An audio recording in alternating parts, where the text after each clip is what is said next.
There is a simple idea behind Rule 1. Scams follow patterns.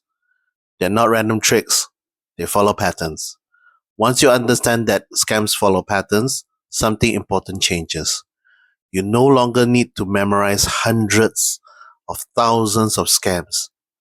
Instead, you begin to recognize familiar structures. And one of the most common patterns scammers use is the authority pattern. Authority scams do not work simply because people respect authority, they work because people trust systems. In a normal society, systems are meant to work. You trust traffic lights, you trust your bank, you trust government agencies, you trust official institutions to operate properly. That trust is not foolish. It is how modern society functions.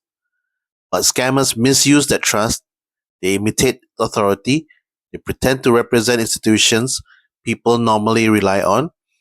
They impersonate a government officer, a bank representative, a police investigator, a tax agency, an immigration officer. They send you a message that often looks official with professional language, official logos, and sometimes even documents that appear legitimate. Everything looks normal, and that is exactly the point. This is where something called authority bias comes in. Authority bias simply means that when someone appears to represent authority, people are more likely to believe them. Not because they are careless, but because the situation appears legitimate. And when someone believes that authority is real, another response often follows: compliance. That simply means cooperating with instructions, answering questions, following directions, doing what the authority figure asks. And once compliance goes far enough, it can lead to what investigators call a self-effected transfer. That means the victim performs the actions themselves. They transfer the money themselves, they provide the information themselves. Not because they were hacked, but because they were convinced. And this is why Rule 1 matters. When you understand that scams follow patterns, you begin to recognize these structures earlier. Authority appears, trust activates, compliance begins. And when you recognize the structure, you're already in a stronger position to slow down the situation. This is why staying informed matters. Cybersecurity professionals constantly update themselves on new attack methods. Not because every scam is different, but because new scams are variations of familiar patterns. The more you expose yourself to these patterns, the easier it becomes for your mind to recognize them. And once you recognize the pattern, it becomes so much easier to see how the scam unfolds in real life. Authority scams usually follow a simple sequence. First comes surprise, an unexpected call, an unexpected message, something that interrupts your normal routine. Then comes the authority claim.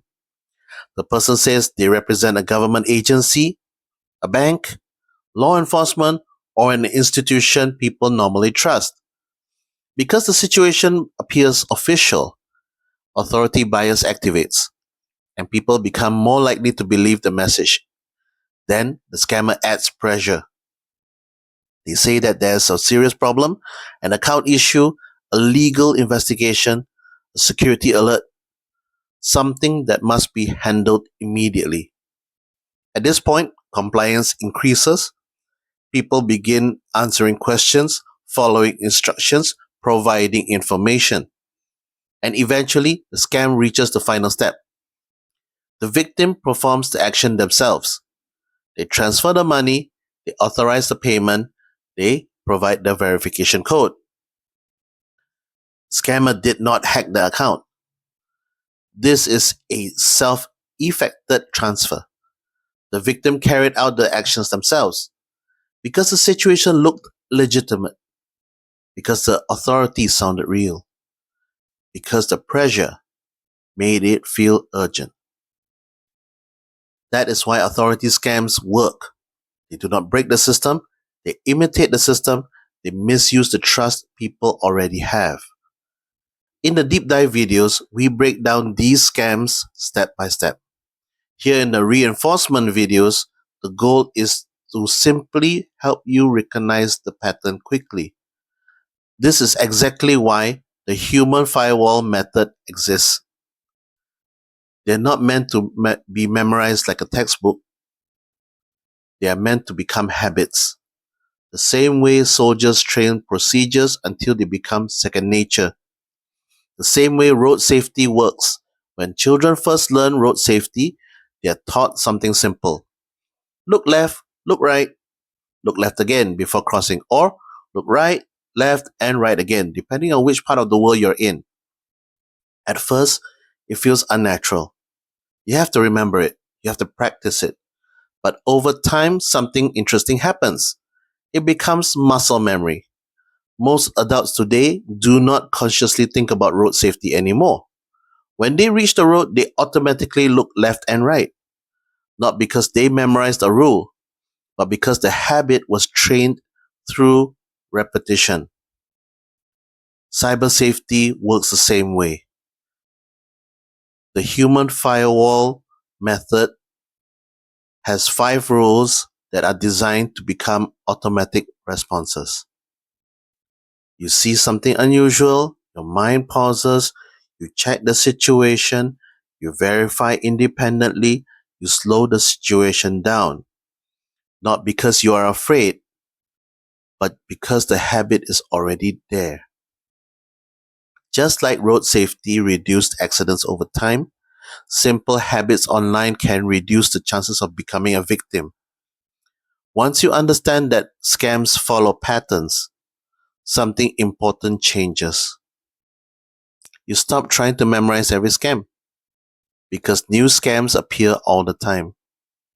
Instead, you begin to recognize the structure. You see the authority claim, you notice the urgency, you notice the situation is pushing you to react quickly. And that recognition creates something valuable. Time. Time to pause, time to verify independently, time to decide what to do. And that small pause is often the difference between becoming a victim and stopping the scam. That is what the human firewall method and its 5 rules are designed to do. They interrupt the scammer's sequence. They slow the situation down. And once the situation slows down, manipulation becomes much harder. Remember, you do not need to have tech skills to stay safe. You just need good habits. So share this with the people you care about, and I will see you in the next video. Bye.